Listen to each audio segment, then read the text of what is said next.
नमस्कार। इस वीडियो में RBC class 10 maths chapter number first वास्तविक संख्या से संबंधित महत्वपूर्ण सवाल जो परीक्षा की दृष्टि से हैं उनको हल करने का प्रयास करते हैं। पहला सवाल है, पूर्णांक संख्या 72 और 120 का मैसब यानी एचसीएफ होगा। मैसब होता है वो बड़ी से बड़ी संख्या जो इन दोनों संख्या यानी 72 और 120 में इसका भाग पूरा जाता है। 300 संख्याओं में भाग नहीं जाता है। 72 का इन दोनों संख्याओं में भाग नहीं जाता है। 24 का भाग 12 का ही भाग इन दोनों संख्या में जाता है, लेकिन दोनों में बड़ी संख्या है 24, अतः इसका आंसर हो जाएगा से। वापस यहाँ लिख देंगे 72, 120 कॉमन संख्या का भाग देते हैं। 2 का भाग देने का मतलब है आधा करना 36, और 120 का आधा हो गया 60। फिर 2 का भाग आधा कर दिया 36 का 18, 30। फिर 2 का भाग 9 और 15 बार गया। अब 3 का भाग जाएगा 3 बार और 5 बार। अब कॉमन संख्या का भाग जाता नहीं तो गुणा कर लेंगे। 2 दूनी 4, 4 दूनी 8 और 8 दिया 24। तो इसका मैसब बन रहा है 24। सेकंड सवाल, पूर्णांक संख्या 12 व 15 का एलसीएम होगा। एलसीएम वो संख्या होती है छोटी से छोटी जिसमें इन दोनों का भाग जाता है। जैसे 3 में इन दोनों का भाग जाता है नहीं, इसका मतलब ये हो गई रिजेक्ट। 30 में दोनों का भाग जाता नहीं, ये भी हो गई रिजेक्ट। 60 में दोनों का भाग जाता है, तो ऑप्शन नंबर ए सही आंसर आ गया। 60 से ये संख्या बड़ी है तो इन दोनों में से छोटी संख्या लेनी थी। 180 में भी दोनों का भाग जाता है, लेकिन छोटी संख्या 60 है। और इसको हम दूसरे वे से ये निकाल सकते हैं, 2 का भाग 6 बार, इसमें जाता नहीं तो सेम टू सेम। 2 का भाग 3 बार, इसमें नहीं जाता तो सेम टू सेम। 3 का भाग 1 बार और इसमें गया 5 बार। 5 का भाग 1 बार, तो 2 दूनी 4, 4 3 12 और 12 5 60 आंसर आ जाएगा इसका एलसीएम। नेक्स्ट सवाल है, निम्न में से कौन सी संख्या अपरिमेय संख्या नहीं है। अपरिमेय संख्या नहीं का मतलब यहाँ परिमेय संख्या पूछ रहा है। तो रूट 25 का मान होता है ±5, जिसको हम बट्टा के रूप में लिख सकते हैं, अतः ये अपरिमेय संख्या नहीं है। और इसमें ये ऑप्शन भी सही है। कैसे? 7π/π 7 और 7 को हम बट्टा के रूप में लिख सकते हैं। नेक्स्ट सवाल, 2 पूर्णांक ए व बी से अभाज्य है, इसका आशीय होगा। से अभाज्य का मतलब होता है कि इस दोनों में कोई उभयनिष्ठ गुणनखंड नहीं है, जैसे 9 और 8 है। इसमें 1 के अलावा किसी संख्या का पूरा भाग नहीं जाता है। कोई गुणनखंड इन दोनों में उभयनिष्ठ नहीं है। जैसे इसका गुणनखंड और इसका गुणनखंड ये है, तो इन दोनों में कोई गुणनखंड उभयनिष्ठ नहीं है। सेकंड ये कह रहा है दोनों में 1 के अतिरिक्त उभयनिष्ठ गुणनखंड विद्यमान है, तो वो से अभाज्य संख्या नहीं कहलाती है। ए बी को विभाजित करती है तो भी से अभाज्य संख्या नहीं कहलाएगी, क्योंकि दोनों में उभयनिष्ठ गुणनखंड होना ही नहीं है। तो इसका आंसर है ए। संख्या 120 का अभाज्य गुणनखंड के रूप में लिखिए। 120 का अभाज्य गुणनखंड निकाल लीजिए। 120, इसमें 2 का भाग 60 बार, फिर 2 का भाग मतलब आधा कर लीजिए, 60 का आधा 30, फिर 2 का भाग 15 बार और 3 का भाग जाएगा 15 में 5 बार, 5 में 5 का भाग 1 बार। तो 2 गुणा 2 गुणा 2 यानी 2 की घात 3 है, 3 की घात 1 है और 5। तो इसको इस रूप में ये आंसर ए आ रहा है। इसके अलावा इसमें कोई भी वापस गुणा करने पर 120 नहीं आता है। हालांकि ये भी अभाज्य संख्या नहीं है, इसको तोड़ के लिखना चाहिए था 3 गुणा 5 और 2 की घात 3। नेक्स्ट सवाल है, यदि m और n दो धनात्मक पूर्णांक संख्या है, m बराबर है x की घात 2 y की घात 5 और n बराबर है x की घात 3 और y की घात 2, तो x और y अभाज्य संख्या है, तब इसका HCF कितना होगा।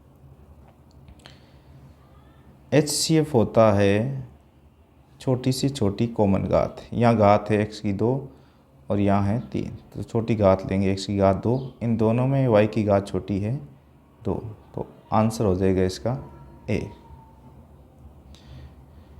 नेक्स्ट सवाल है, वे बड़ी से बड़ी संख्या, इस सवाल में थोड़ी मिस्टेक है, सुधार कर देता हूँ, जिससे भाग देने पर किसमें 245 और 1029 में भाग देने पर बड़ी से बड़ी संख्या का शेषफल 5 बनता है। 245 माइनस 5 यानी 240 में उस संख्या का पूरा भाग जाएगा। इसी तरह 1029 से शेषफल इसमें 5 बच रहा था, तो 1024 में भी इस संख्या का, बड़ी से बड़ी संख्या का भाग पूरा जाता है। बड़ी से बड़ी संख्या का भाग पूरा जाने का मतलब है वो HCF है किसका, 240 और 1024 का। 240 1024, 2 का भाग दोनों में जाता है, आधा कर लीजिए 120 और इसका हो गया 512। फिर 2 का भाग 60 बार, इसमें 256 बार। फिर 2 का भाग 30 बार और इसमें 128। फिर 2 का भाग जा रहा है 15 बार और इसमें जा रहा है 12 में 6 और 4, 64 बार। अब दोनों संख्या, इसमें 2 का भाग जा रहा है, इसमें नहीं रहा, इसका मतलब कोई अभिनिष्ट संख्या का भाग नहीं जा रहा, तो इनको गुणा कर लिए, 2 दूनी 4, 4 दूनी 8, 8 दूनी 16, ये आंसर से हो जाएगा। नेक्स्ट सवाल है, यदि x व 18 का LCM 36 है, HCF 2 है, तो x का मान कितना होगा। दो संख्या a और b है, इसका गुणा HCF और LCM के बराबर होता है। इन तीनों में से, चारों में से 4 चीज़ चाहिए, चारों में से 3 चीज़ दे रखी है, तो वहाँ मान रख देंगे। पहली संख्या x, दूसरी संख्या 18 और LCM HCF है 2 और LCM है 36। x बराबर हो जाएगा 2 गुणा 36 और ये 18 है, वो 18 आ जाएगा, 18 का 18, 18 दूनी 36, वापस गुणा करेंगे 2 को 2 से, तो आ जाएगा 4। ऑप्शन तय सही है। नेक्स्ट सवाल है, यदि दो संख्याओं का HCF 27 है, LCM 162 है, उनमें से एक संख्या 54 है, तो दूसरी संख्या ज्ञात की। सेम सूत्र है, a इंटू b दो पूर्णांक संख्या है, तो LCM और HCF का मल्टीप्लाई इन दोनों संख्याओं के गुणा के बराबर होगा। एक संख्या इसमें दे रखी है तो 54 और दूसरी संख्या b है, ज्ञात करनी। HCF LCM है यहाँ 162 और HCF का मान है 27, तो b बराबर हो जाएगा 162 गुणा 27, ये 54 है, यहाँ आ जाएंगे अपोन में, तो 27 एका और 27 दुआ, 2 का भाग इसमें देंगे 8 बार और 1 2 में जाएगा 1 बार, यानी बे ऑप्शन सही हो जाएगा। नेक्स्ट सवाल है, पूर्णांक संख्या का HCF होगा। पूर्णांक संख्या का HCF होगा तो लिख देते हैं 96 और 404, 2 का भाग 9 में 4 बार, 1 बचेगा 16 में 8 बार, 4 में 2 बार, 0 में 0 बार और 4 में 2 बार। फिर 4 में 2 का भाग दोनों में जा रहा है, 4 में 2 बार, 8 में 4 बार। फिर यहाँ 101। अब इन दोनों संख्या में इसमें 2 का भाग जा रहा है, इसमें नहीं जा रहा। इसका मतलब है 2 गुणा 2 4 आ गया। इसका आंसर से सही हो जाएगा। अति लघु उत्तरात्मक प्रश्न एक अंक का पहला सवाल, अंकगणित की आधारभूत प्रमेय का कथन क्या है? प्रत्येक भाज्य संख्या का अभाज्य संख्याओं के गुणनफल के रूप में व्यक्त किया जा सकता है और ये गुणनखंड भाज्य गुणनखंडों के आने के क्रम के बिना अद्वितीय होता है। पहली में अति लघु उत्तरात्मक प्रश्न एक अंक का पूछा जाता है। अंक गणित की आधारभूत प्रमेय का कथन लिखिए, या छोटे छोटे और भी सवाल बनेंगे इसमें। तो आधारभूत प्रमेय ये कहता है प्रत्येक भाज्य संख्या का अभाज्य संख्याओं के गुणनफल के रूप में व्यक्त किया जा सकता है तथा ये गुणनखंड अभाज्य गुणनखंडों के आने के क्रम के बिना अद्वितीय होता है। जैसे भाज्य संख्या है 9, इसको हम अभाज्य गुणनखंड के रूप में लिख सकते हैं, गुणनफल के रूप में। और जैसे 10 है, इसका अभाज्य गुणनखंड हो गया ये। फिर ये कहता है ये गुणनखंड, ये दोनों गुणनखंड है, अभाज्य गुणनखंडों के आने के क्रम के बिना अद्वितीय होता है। जो गुणनखंड है उसमें अभाज्य गुणनखंड है वो अद्वितीय होता है, क्रम को छोड़ दे तो। जैसे इस 10 को आप 5 गुणा 2 भी लिख सकते हैं। इसमें क्रम को छोड़ें तो इन दोनों के जो गुणनफल है, गुणनखंड है, वो क्या है? सेम ही है। 5 एक बार, 2 भी एक बार। इसमें क्रम को छोड़ दे तो 5 एक बार और 2 एक बार आया है। नेक्स्ट सवाल है महत्वपूर्ण। संख्या 7429 को अभाज्य गुणनखंडों के घातांक के रूप में लिखिए। 7429 में 2 का भाग नहीं जाएगा क्योंकि यह लास्ट इकाई अंक है वो 9 है। 3 का भाग देख लेते हैं। 7 और 4 11, 2 13, 9 22। 3 का भाग भी नहीं जाएगा। 5 का भाग जाने के लिए इकाई अंक चाहिए 0 या 5, इसलिए 5 का भाग भी नहीं जाएगा। 7 का भाग दे के टेस्ट कर लेते हैं। इसमें जा रहा है 42 में जा रहा है, लास्ट में 9 में नहीं जा रहा है। फिर 11 का भाग जाने के लिए विषम संख्याओं का योगफल 9 और 4 13, और इधर होता है सम संख्याओं का 9। तो यहाँ भी शून्य नहीं आ रहा है, या 11 के टेबल में नहीं आ रहा है, 4 आ रहा है। फिर 13 का भाग देंगे तो 13 का भाग देते हैं, कितनी बार गया?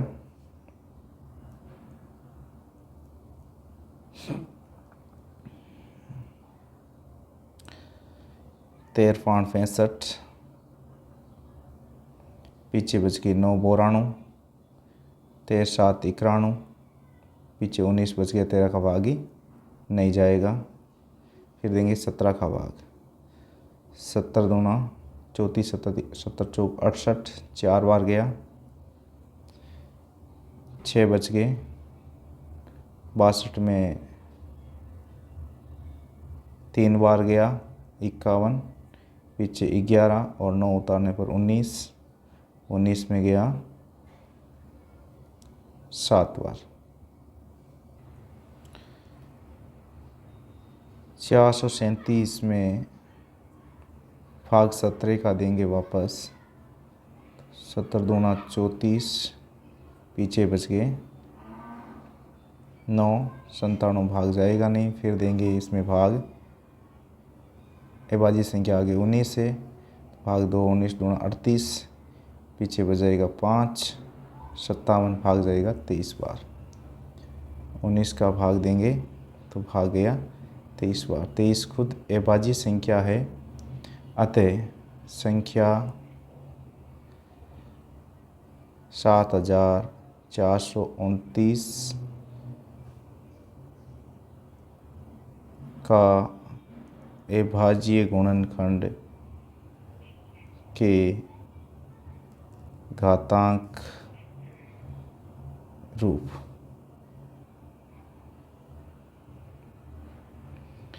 17 × 19 × 23 होगा।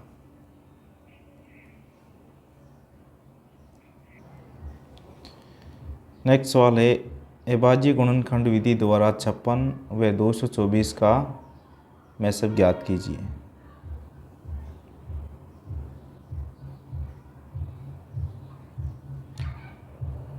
छप्पन का अभाज्य गुणनखंड,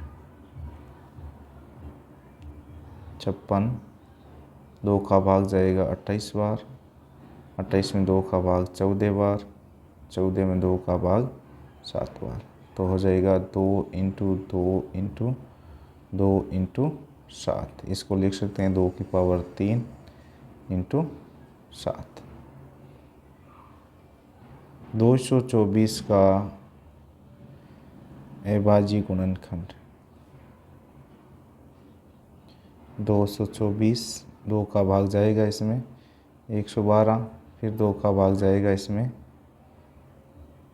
56 बार, फिर 2 का भाग जाएगा 28 बार, 28 का आधा 14, 14 का आधा 7, 7 में 7 का भाग 1 बार, तो इसका अभाज्य गुणनखंड हो गया 2 आया 1 2 3 4 5 बार, तो 2 × 2 × 2 × 2 × 7, तो 2 की घात हो गई 1 2 3 4 5, एक बार और लिखना है 5 × 7 में से पूछा है, तो HCF किसका पूछा है 56 224 का, तो छोटी से छोटी घात 2 की घात यहाँ है 5, यहाँ है 3, तो 2 की घात लेंगे 3, 7 की घात 1, 2 की घात 3 का मतलब है 2 × 2 × 2, तो ये हो गया गुणा करने पर 8 × 7 56 आंसर आ गया। नेक्स्ट सवाल है संख्या 12, 15 और 21 का अभाज्य गुणनखंड विधि द्वारा HCF और LCM ज्ञात कीजिए। तो पहले तो आप अभाज्य गुणनखंड करेंगे,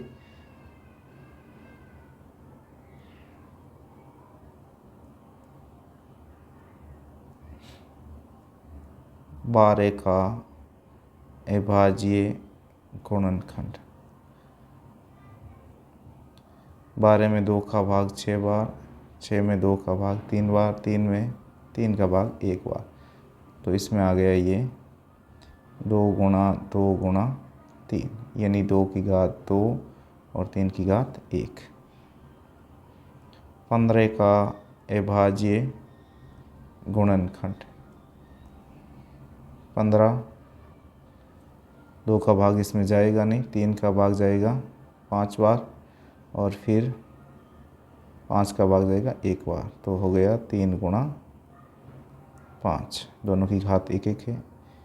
21 का अभाज्य गुणनखंड, 21 इसमें भाग देंगे 2 का तो जाएगा नहीं, फिर 3 का 7 बार, 7 में 7 का 1 बार, तो 3 × 7।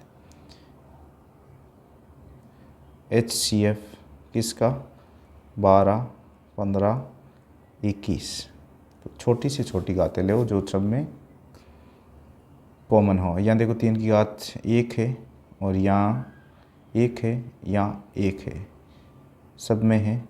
अब 2 की घात इसमें है लेकिन यहाँ इसमें नहीं है, नहीं है का मतलब 2 की घात यहाँ 0 है, यहाँ भी 2 की घात 0 है, और किसी की घात 0 होती है तो उसका मतलब होता है 1।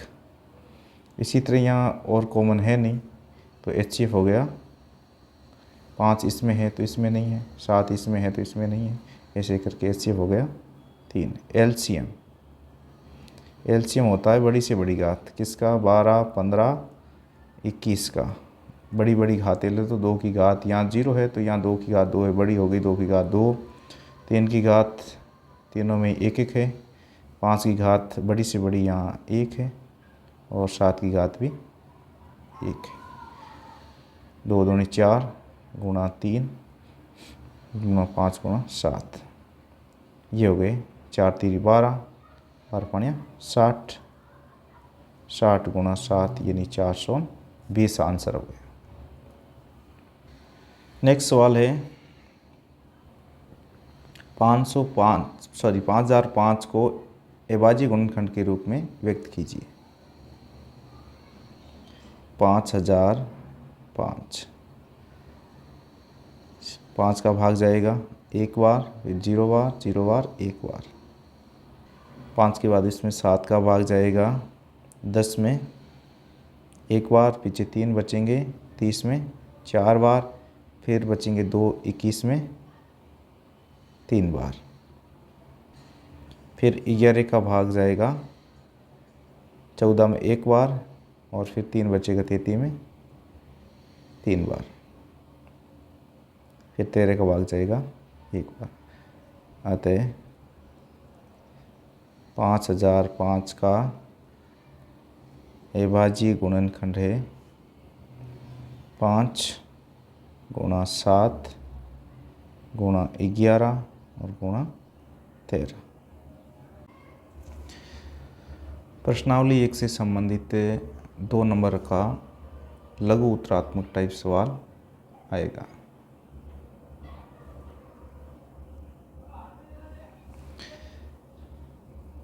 इम्पोर्टेंट सवाल है, संख्याओं 336 और 54 का अभाज्य गुणनखंड विधि से HCF और LCM ज्ञात कीजिए। सिद्ध कीजिए कि HCF गुणा LCM बराबर होता है दोनों संख्याओं का गुणनफल। तो पहले तो 336 का अभाज्य गुणनखंड 336 भाग 2, 3 में 1 बार, 1 बच्चा 12 में 6 बार, 1 बच्चा और हो गया 16 में 8 बार। फिर 2 का भाग 16 में 8 बार और 8 में 4 बार। फिर 2 का भाग 8 में 4 बार और 4 में 2 बार। फिर भाग देंगे 2 का, इसका आधा हो जाएगा 21। फिर भाग देंगे 3 का 7 बार, 7 में 1 बार। तो अभाज्य गुणनखंड हो गया 1, 2 की घात 2, 3, 4, 2 की घात 4, 3 की घात 1, 7 की घात 1। 54 का अभाज्य गुणनखंड 54, 2 का भाग जाता है, आधा हो जाएगा 27। फिर 3 का भाग जाएगा 9 बार, फिर 3 का भाग जाएगा 3 बार, फिर 3 का भाग जाएगा 1 बार, यानी 2 की घात 1 और 3 की घात 3। HCF निकालना है 336 और 54 का। तो छोटी घातें ले लें या उभयनिष्ठ घातें बोले। 2 की घात यहाँ छोटी 1 है, इन दोनों में 3 की घात छोटी 1 है, तो ये हो गया 3 गुणा 2 6। LCM निकालना है 336 और 54 का। तो बड़ी घातें ले लें। 2 की घात यहाँ तो है 1, यहाँ है 4, तो 2 की घात लेंगे 4। 3 की घात यहाँ तो है 3, यहाँ है 1, तो बड़ी लेंगे 3 की घात 3। 7 की घात यहाँ 1 है, यहाँ कुछ नहीं, इसका मतलब 0 है, तो बड़ी हो गई 1। 2 की घात 4, इसका मतलब 2 दूनी 4, 4 दूनी 8, 8 दूनी 16, और इसका मतलब है 27।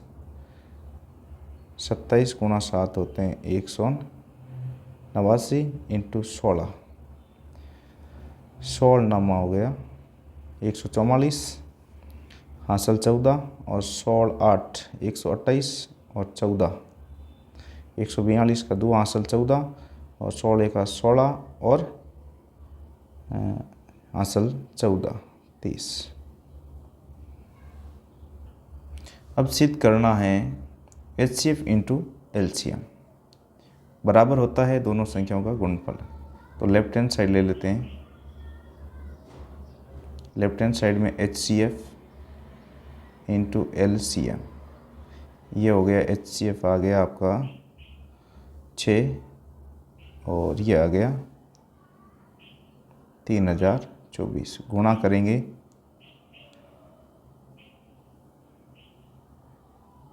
चौक 24, 6 दूनी 12 और 2 14 और 6 3 18। फिर राइट हैंड साइड लेंगे, दोनों संख्याओं का गुणनफल, संख्याओं का गुणनफल। तो दोनों संख्या कौन सी है? 336 गुणा 54। इनको ही आप गुणा करेंगे तो 18,144 आएंगे। यहाँ समीकरण 1 दे दें, यहाँ समीकरण 2। समीकरण 1 व 2 से लेफ्ट हैंड साइड और राइट हैंड साइड बराबर है, अतः HCF गुणा LCM बराबर होगा दोनों संख्याओं का गुणनफल। ये हो गया आंसर प्रूव। नेक्स्ट सवाल है लघु उत्तरात्मक टाइप का। सिद्ध कीजिए कि रूट 5 गुणा 7 7 रूट 5 एक अपरिमेय संख्या है। इस संख्या को अपरिमेय संख्या सिद्ध करनी है तो मान लेते हैं, माना 7 रूट 5 एक परिमेय संख्या है।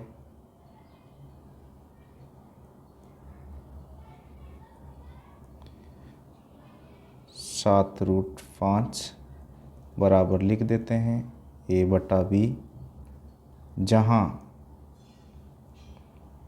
AB से अभाज्य पूर्णांक है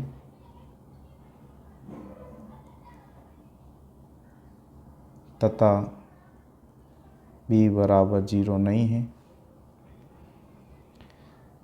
रूट 5 को इधर रख लीजिए, A/B है ये 7 है, अपोन में आ जाएगा।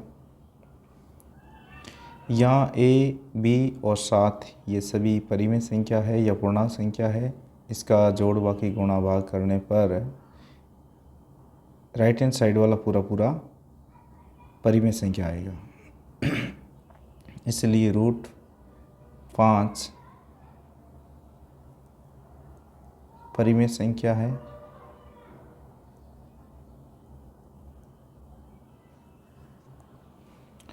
एक बार वापस देखो, चूँकि A/7B एक परिमेय संख्या है, राइट हैंड साइड वाली परिमेय संख्या है,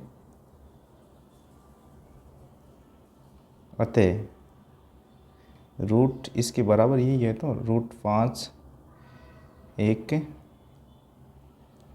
अपरिमेय संख्या होगी।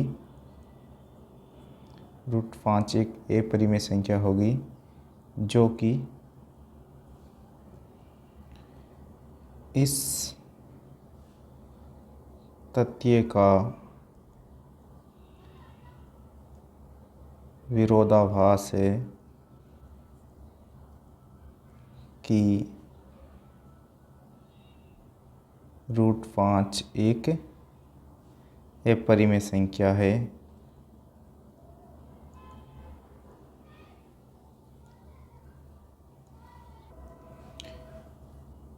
ये विरोधाभास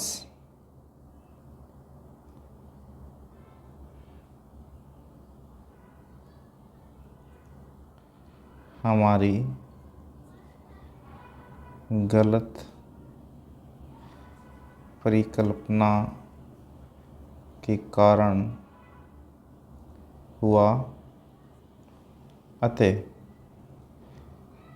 7√5 एक अपरिमेय संख्या है।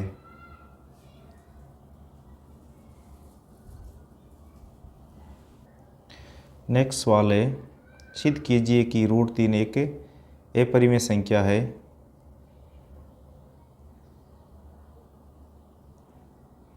माना √3 एक परिमेय संख्या है,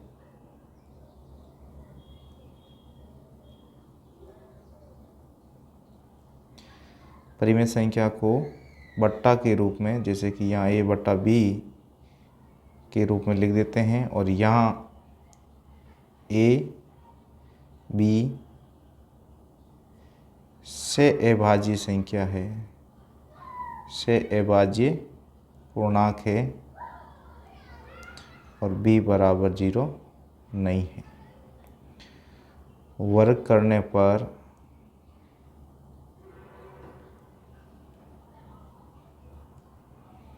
इधर √3 का हो जाएगा 3, a का हो जाएगा स्क्वायर और b का हो जाएगा स्क्वायर। ये b स्क्वायर 3 के गुणा में आ जाएंगे,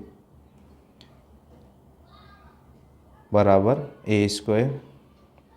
अतः इस लिखआउट का मतलब है a स्क्वायर 3 से विभाजित है, या 3 a स्क्वायर को विभाजित करता है, विभाजित करता है।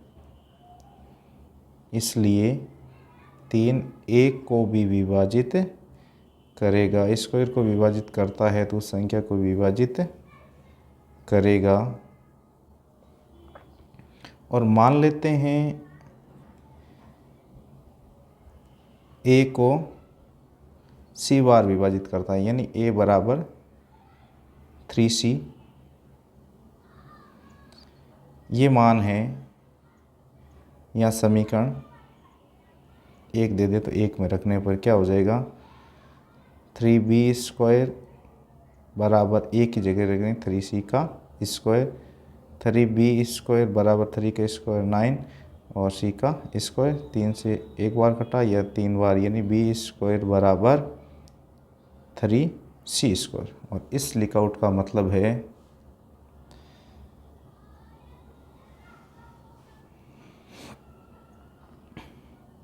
अतः 3b स्क्वायर को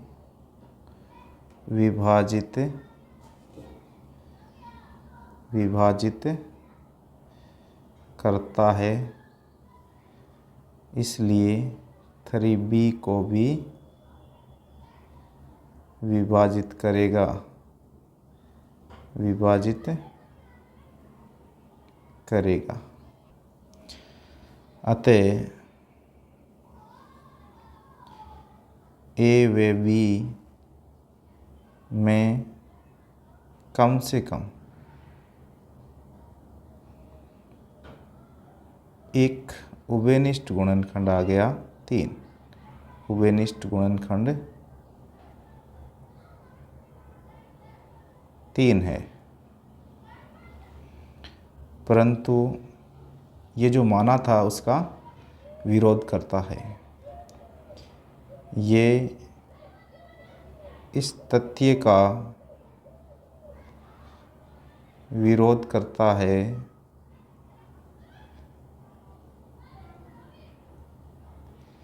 कि a और b से अभाज्य पूर्णांक है। अतः हमारी परिकल्पना गलत है।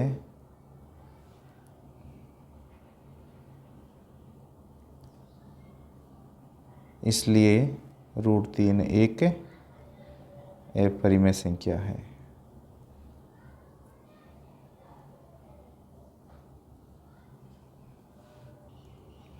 ये इम्पोर्टेंट सवाल था।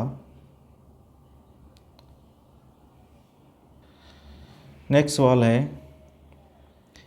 किसी खेल के मैदान में चारों ओर एक वर्ताकार पथ है। इस मैदान का एक चक्कर लगाने में राहुल को 20 मिनट और रवि को 12 मिनट लगते हैं, और मान लीजिए दोनों एक ही स्थान पर है, एक ही समय पर चलना प्रारंभ करके एक ही दिशा में चलते हैं, और कितने समय बाद वापस दोनों एक साथ प्रारंभिक स्थान पर मिलेंगे। तो कुल मिलाकर के इसमें एलसीएम ज्ञात करना है। राहुल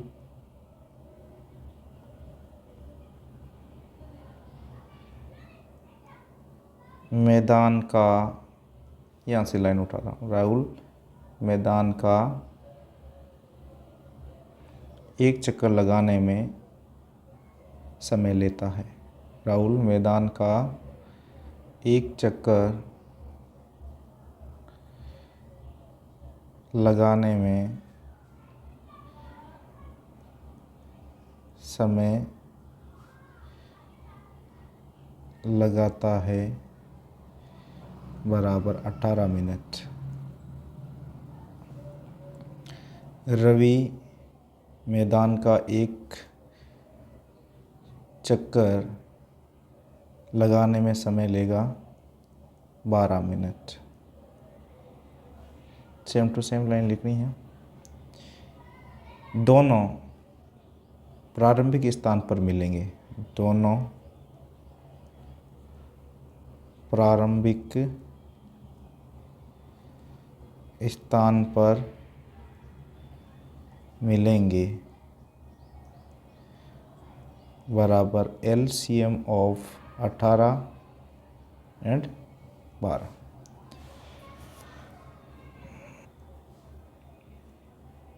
अठारह का अभाज्य गुणनखंड,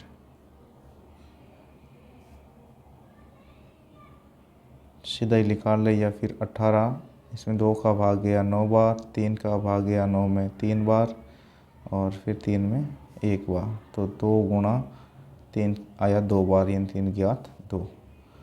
12 का अभाज्य गुणनखंड 12, इसका आधा 6, आधा 3, और 3 में 3 का 1 बार, यानी 2 आया 2 बार, 2 की घात 2 × 3। तो LCM 18, 12 का हो जाएगा, बड़ी से बड़ी घात 2 की, यहाँ 2 है यहाँ 1 है, तो बड़ी हो गई 2 की घात 2, और 3 की घात यहाँ 2 है यहाँ 1 है, तो बड़ी लेंगे 3 की घात भी 2, 2 की घात 2 4, 3 गुणा 3 9, 3 का स्क्वायर 9, गुणा करने पर 36, यानी वो 36 मिनट बाद वापस उसी स्थान पर मिलेंगे। दोनों प्रारंभिक स्थान पर मिलेंगे, बराबर आ जाएगा यहाँ 36 मिनट।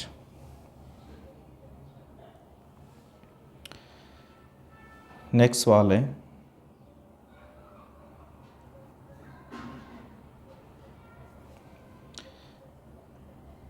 HCF 306 और 657 का 9 है, एलसीएम ज्ञात कीजिए। यहाँ जो दिया गया वो लिख दीजिए। HCF 306 657 बराबर 9 है, और LCM बराबर ज्ञात करना है। हम जानते हैं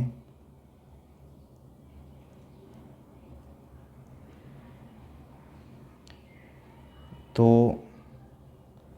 संख्याओं का गुणनफल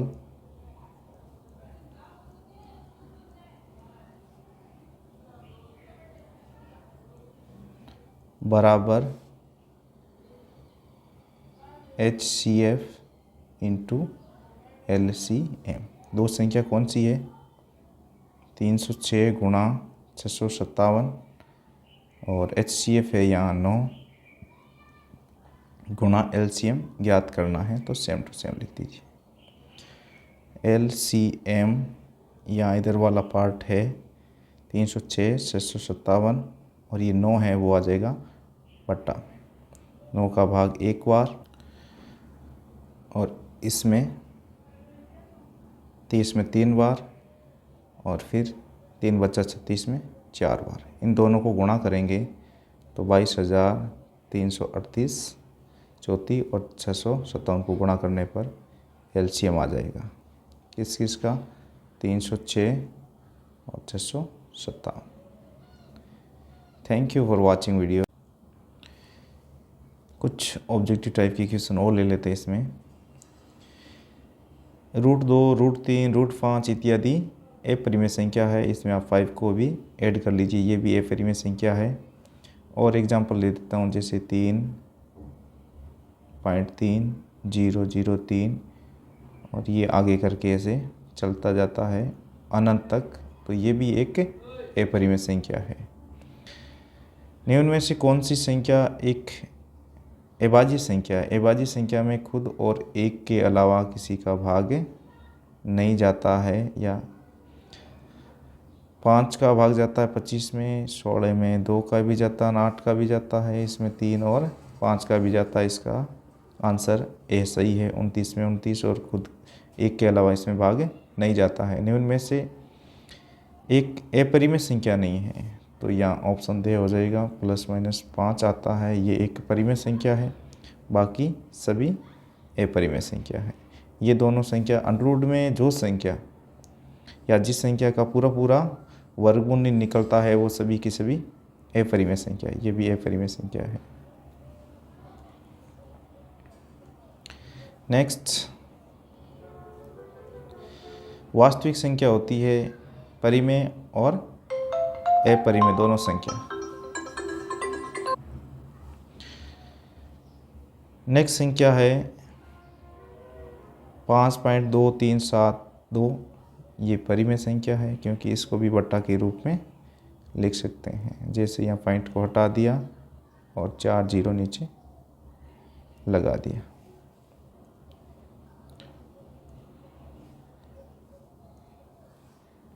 छः और 20 का अभाज्य गुणनखंड विधि द्वारा एचसीएफ ज्ञात कीजिए। एचसीएफ का मतलब होता है, मैसएफ का मतलब है ऐसी संख्या जिसका भाग 6 में जाएगा और 20 में भी जाएगा, पूरा पूरा जाएगा, और बड़ी से बड़ी संख्या। जैसे यहाँ देखते हैं 6 का भाग 6 में जाता है, 20 में नहीं जाता है। 20 का भाग इस 20 में जाएगा, 6 में नहीं जाएगा। 60 का भाग दोनों में नहीं जाता है। Option number A correct answer हो गया। पाई क्या है? पाई अपरिमेय संख्या है। निम्न में से कौन सी अपरिमेय संख्या नहीं है? तो यहाँ 8/9 है, वो अपरिमेय संख्या नहीं है।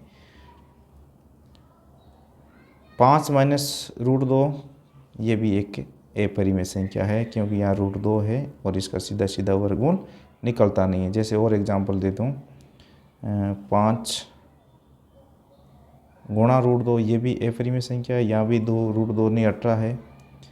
और 5/√2 ये भी अपरिमेय संख्या है। 5√2 और बट्टा √2 यहाँ कट रहा है, इसलिए आंसर 5 आ रहा है, इसलिए ये परिमेय संख्या में आ जाएगा। गुणा भाग करने के बाद में अंडरवुड में जिसका पूरा पूरा वर्गमूल नहीं निकलता वो संख्या रहती है तो हो जाएगी अपरिमेय और बाकी हो जाएगी परिमेय। जैसे एक और एग्जांपल दे देता हूँ, 5 + √2 और -√2 यहाँ √2 कट रहा है, यहाँ 5 आंसर आ रहा है फाइनल, इसलिए ये भी अपरिमेय संख्या नहीं होकर के परिमेय संख्या हो गई।